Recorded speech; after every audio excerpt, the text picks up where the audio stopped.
नमस्कार, आप देख रहे हैं नियुक्ति करंट अफेयर्स न्यूज। मैं हूं आपका होस्ट और चलिए आज 7 मार्च के उन सभी महत्वपूर्ण करंट अफेयर्स पर नजर डालते हैं जो यूपीएससी, एसएससी और दूसरी सभी सरकारी परीक्षाओं के लिए जानना बेहद जरूरी है। साल 2026 के मार्च महीने में कुछ ऐसी घटनाएं हुईं जिन्होंने न सिर्फ दुनिया का ध्यान खींचा बल्कि भारत की नेशनल स्ट्रैटेजी के बारे में भी बहुत कुछ साफ कर दिया।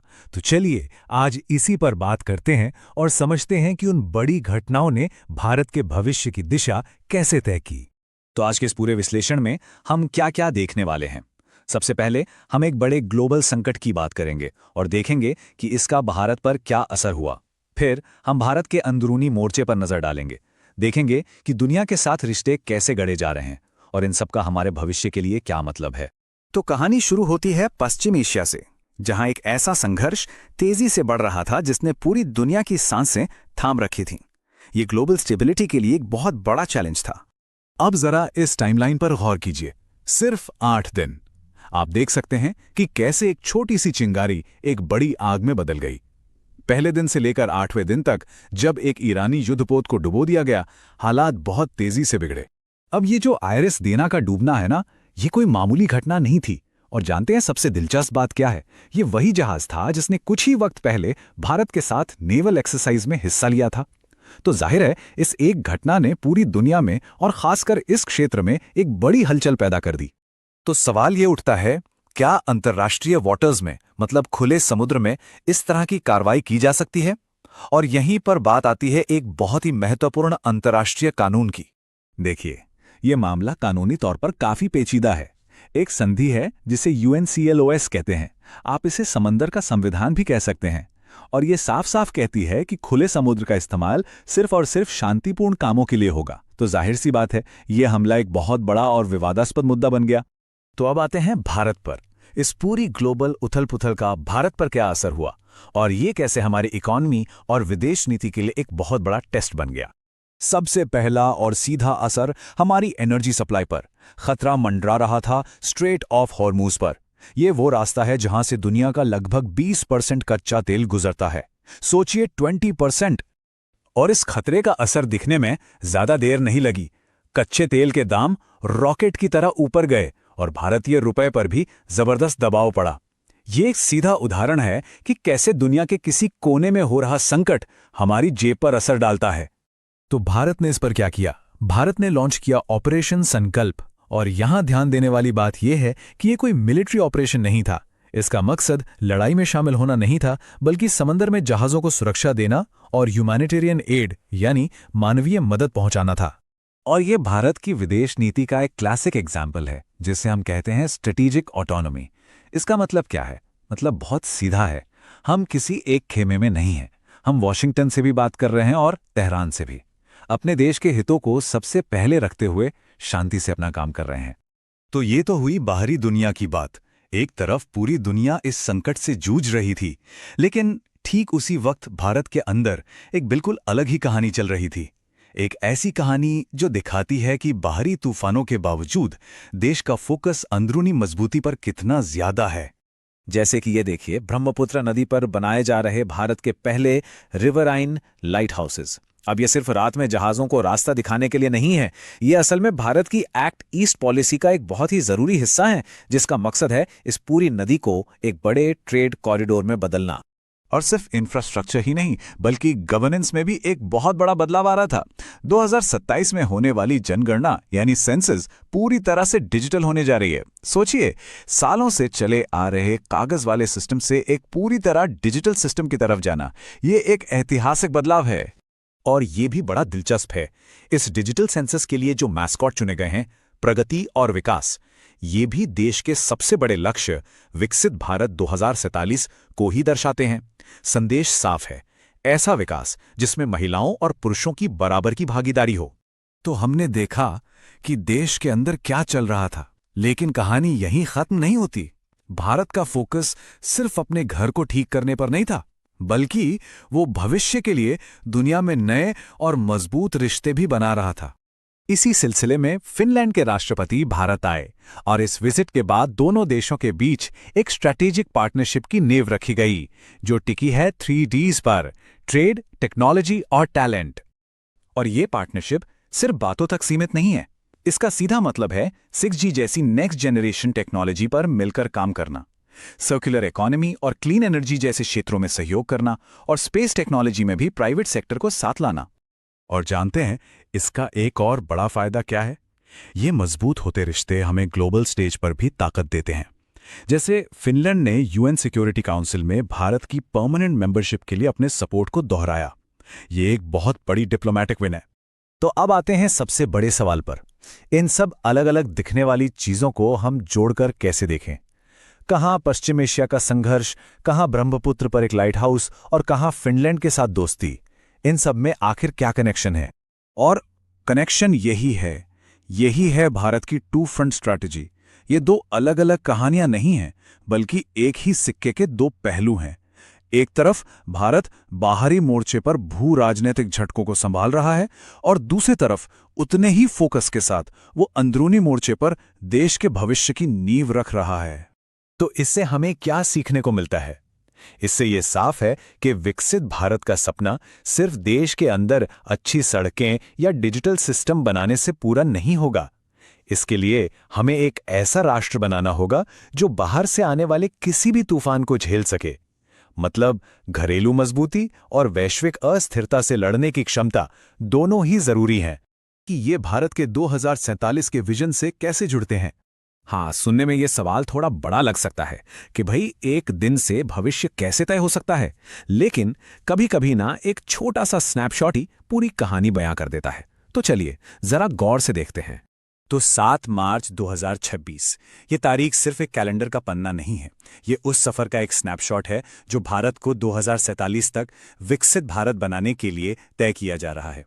इस दिन जो कुछ भी हुआ वो महज खबरें नहीं हैं, वो एक एक ईंट की तरह हैं जिससे एक बहुत बड़ी इमारत खड़ी की जा रही है। आइए देखते हैं कैसे।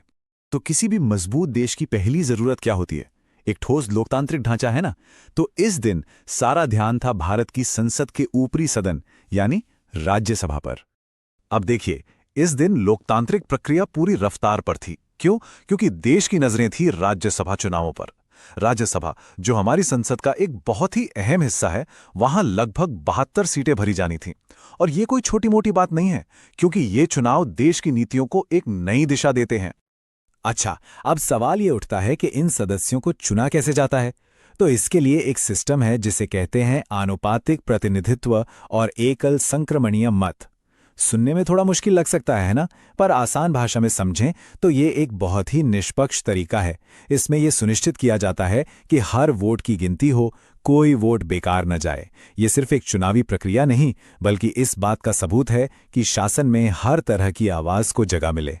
ठीक है, तो लोकतंत्र की नींव तो रख दी, अब आगे क्या? देखिए, कोई भी लोकतंत्र तभी मजबूत हो सकता है जब देश सुरक्षित हो। इसका मतलब है कि जो पुरानी सुरक्षा से जुड़ी चुनौतियां हैं, उनसे निपटना भी जरूरी है।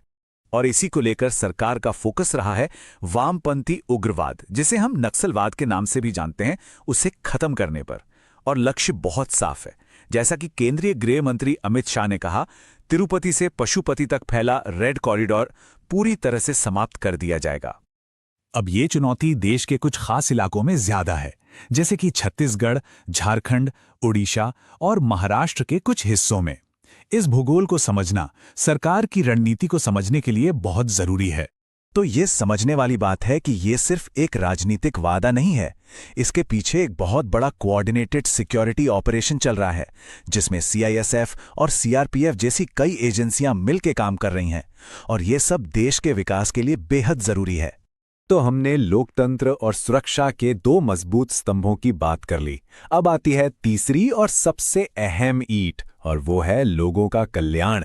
यही वो इंजन है जो देश को समावेशी विकास की पटरी पर दौड़ाता है। ये नंबर देखिए, 25,000। ये सिर्फ एक आंकड़ा नहीं है, ये सरकार का वो लक्ष्य है जिसके तहत 2027 तक पूरे देश में जन औषधि केंद्र खोले जाने हैं। यानी ऐसे केंद्र जहां सस्ती दवाइयां मिलें। मकसद साफ है, स्वास्थ्य सेवा हर किसी की पहुंच में हो। और मजे की बात यह है कि 7 मार्च को जन औषधि दिवस भी मनाया जाता है। ये दिन प्रधानमंत्री भारतीय जन औषधि परियोजना की अहमियत को दिखाता है। सोचिए, ये योजना कम कीमत पर अच्छी दवाएं देकर लाखों लोगों की सेहत और उनकी जेब दोनों पर सीधा असर डालती है। लेकिन कल्याण का मतलब सिर्फ आर्थिक मदद तो नहीं होता है ना। इसका एक बड़ा पहलू सामाजिक न्याय और सशक्तिकरण भी है। और इसी दिशा में राष्ट्रीय महिला आयोग ने एक जबरदस्त अभियान शुरू किया, महिला जन सुनवाई अभियान। ये अभियान सीधे तौर पर महिलाओं की शिकायतों को सुनने और उन्हें हल करने के लिए बनाया गया है। एक ऐसा सिस्टम जो महिलाओं के अधिकारों को जमीनी स्तर पर मजबूत करता है। तो हमने एक ही दिन की 3 अलग-अलग खबरें देखीं, एक चुनाव से जुड़ी, एक सुरक्षा से और एक कल्याण से। सवाल यह है कि ये सब उस बड़े ब्लूप्रिंट से जुड़ती कैसे हैं? और यहीं पर हमें वो बड़ी रणनीति साफ नजर आती है।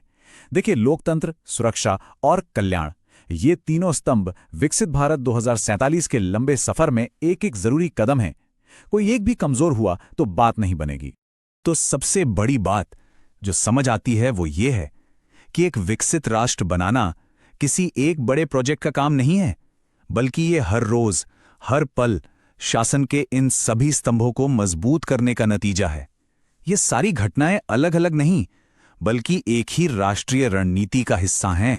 तो अब एक सवाल सबके मन में आता है, 2047 की इस लंबी राह पर इन तीनों स्तंभों, लोकतंत्र, सुरक्षा और कल्याण में से किसके सामने सबसे बड़ी चुनौती आएगी? ये एक ऐसा सवाल है जिसका जवाब हमें आने वाले मार्च 2026 के उन शुरुआती दिनों में हमने भारत को एक बहुत ही अनोखे मोड़ पर देखा।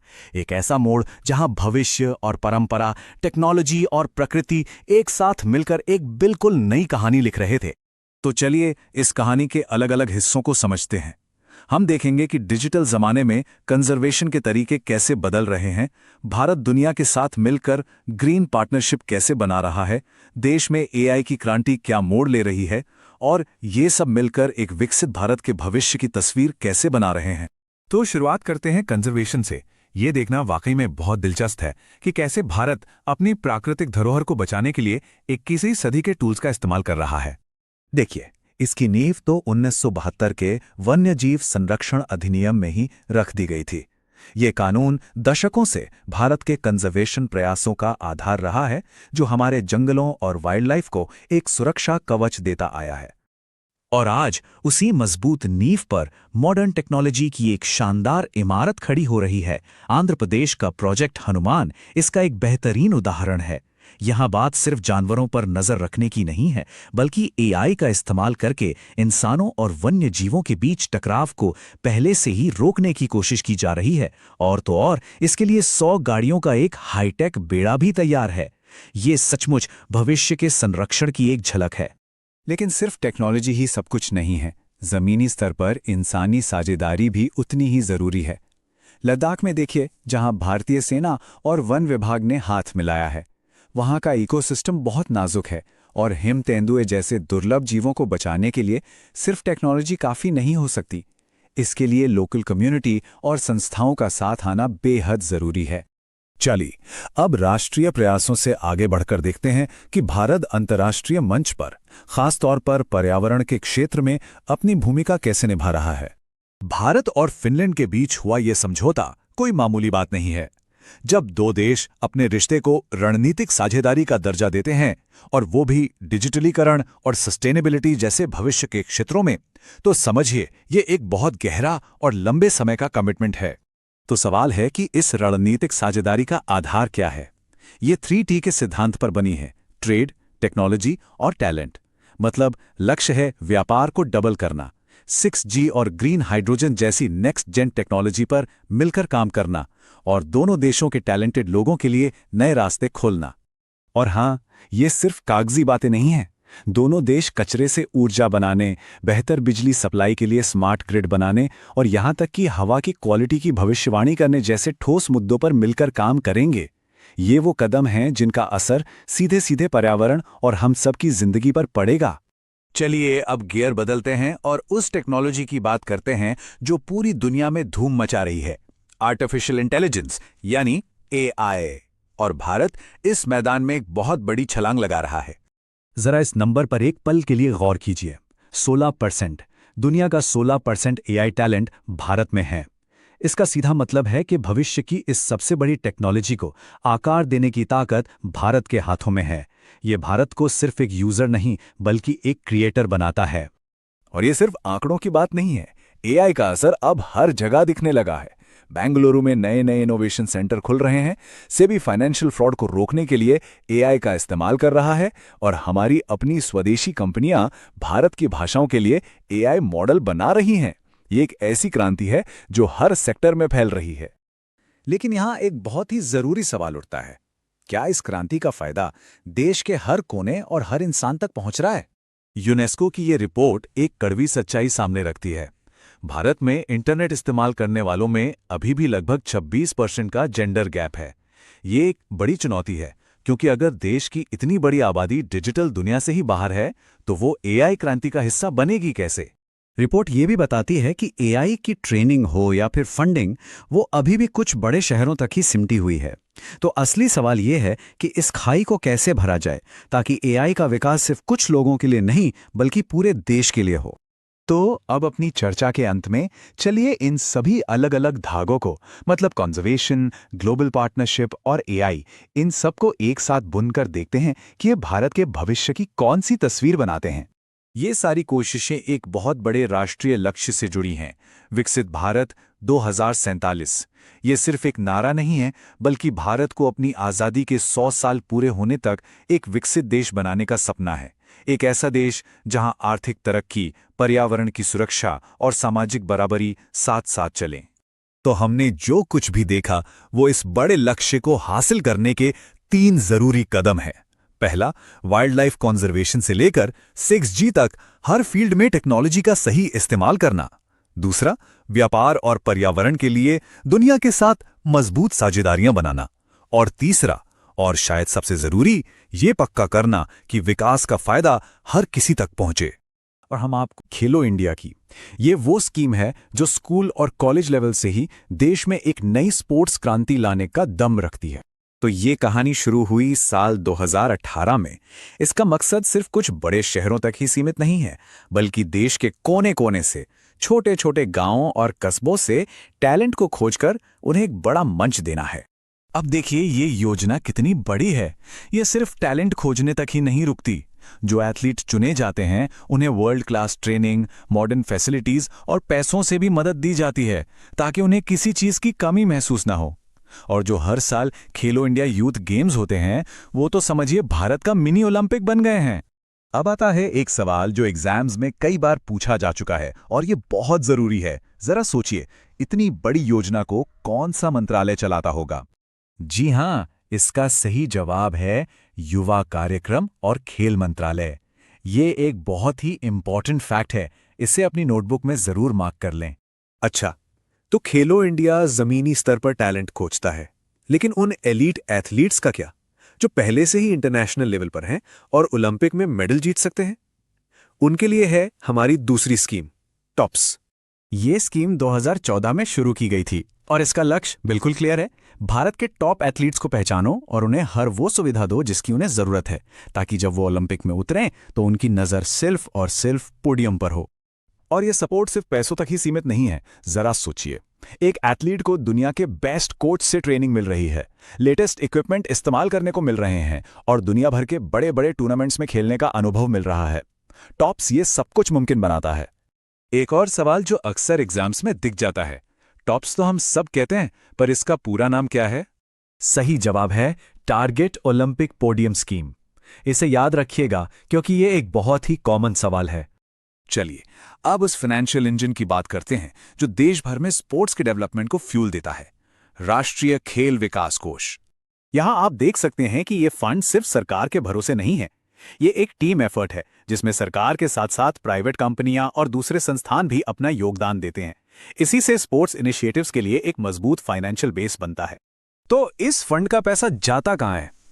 ये पैसा सीधे उन जगहों पर इन्वेस्ट होता है जहां इसकी सबसे ज्यादा जरूरत है। टैलेंटेड एथलीट्स को सपोर्ट करने में, नए स्टेडियम और ट्रेनिंग सेंटर्स बनाने में और खिलाड़ियों को जरूरी इक्विपमेंट दिलाने में। चलिए अब प्रोफेशनल स्पोर्ट्स से थोड़ा हटकर एक ऐसे अभियान पर ध्यान देते हैं जो हर भारतीय की सेहत और फिटनेस से जुड़ा है। ये है फिट इंडिया मूवमेंट, जिसे साल 2019 में एक जन आंदोलन की तरह शुरू किया गया था। इसका मकसद हर भारतीय को अपनी रोजमर्रा की जिंदगी में फिटनेस को शामिल करने के लिए एनकरेज करना है। इस मूवमेंट का फंडा बिल्कुल क्लियर है। लक्ष्य क्या है? हर नागरिक के लिए एक हेल्दी लाइफस्टाइल, और तरीका खेल, योग, दौड़ और हर तरह की फिजिकल एक्टिविटी के जरिए फिटनेस को एक आदत बनाना। और इस सेक्शन का आखिरी एग्जाम क्वेश्चन, जरा सोचिए, इस राष्ट्रव्यापी आंदोलन की शुरुआत किसने की थी? और इसका जवाब है प्रधानमंत्री नरेंद्र मोदी। उन्होंने इस राष्ट्रीय अभियान की शुरुआत की थी। इसे इस तरह से यहाँ पेश किया गया है ताकि ये आपको हमेशा याद रहे। ठीक है, तो हमने 4 बड़ी योजनाओं को समझ लिया है। अब एक तेज रिवीजन करते हैं ताकि एग्जाम से पहले सब कुछ दिमाग में एकदम फ्रेश रहे। तो चलिए फटाफट दोहराते हैं। खेलो India 2018 grass root sports culture के लिए, टॉप्स 2014 खासतौर पर ओलंपिक के लिए, राष्ट्रीय खेल विकास कोष ये इन सब के लिए फंडिंग का इंतजाम करता है, और आखिर में फिट इंडिया मूवमेंट 2019 से हम सभी की फिटनेस के लिए। अब बारी है आपके नॉलेज को टेस्ट करने की। ये छोटा सा क्विज सेक्शन आपको ये समझने में मदद करेगा कि आपको मुख्य बातें कितनी याद हुई हैं। मैं आपसे 3 सवाल पूछूंगा। हर सवाल के बाद मैं कुछ पल रुकूंगा ताकि आप जवाब सोच सकें। तैयार हैं? पहला सवाल, खेलो इंडिया योजना किस साल शुरू हुई? दूसरा सवाल, टॉप्स का पूरा नाम क्या है? और तीसरा और आखिरी सवाल, फिट इंडिया मूवमेंट की शुरुआत कब हुई? तो ये थीं भारत की कुछ प्रमुख खेल योजनाएं। अगर आप इसी तरह करंट अफेयर्स और दूसरे जरूरी कॉन्सेप्ट्स को आसान भाषा में समझना चाहते हैं जिससे आपकी परीक्षा की तैयारी और मजबूत हो, तो नियुक्ति एकेडमी के साथ जरूर जुड़िए। वहां आपको आपकी मंजिल तक पहुंचाने के लिए सही मार्गदर्शन मिलेगा। अगले विश्लेषण